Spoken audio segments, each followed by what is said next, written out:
13.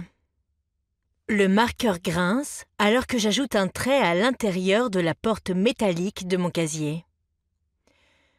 13. Un nouveau record.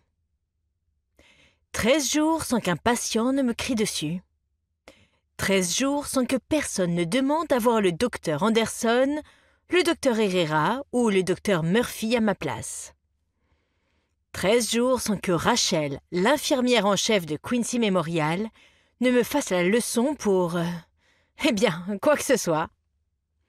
13 bons jours.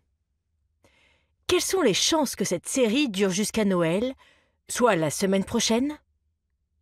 Si j'atteins 22 jours d'affilée, cela voudrait dire que j'ai tenu un mois entier sans que mon intelligence, ma formation ou mes compétences ne soient remises en question. La porte du vestiaire du personnel s'ouvre et Rachel apparaît sur le seuil. Oh non, ne gâche pas ma série. Je force un sourire. Salut Rachel, votre journée s'est bien passée? Ça va? Sa voix est plate. Elle approche de la cinquantaine et aurait pu être jolie si elle se détendait un peu. Ou si elle laissait ses cheveux lâchés. Mais même après avoir travaillé 3 ans ensemble, je ne l'ai jamais vue sans son chignon plaqué, blond mais grisonnant aux tempes. Sont-ils courts? Longs?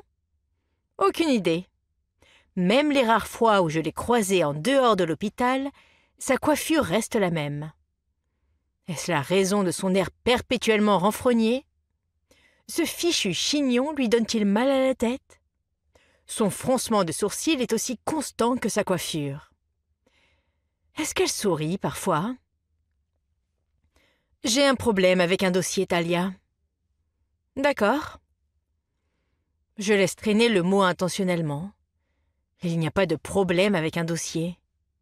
3 ans à écouter ses remontrances m'ont appris quelle case cocher, comment elle veut que les médecins notent leurs observations et où ces infirmiers cherchent les détails des patients.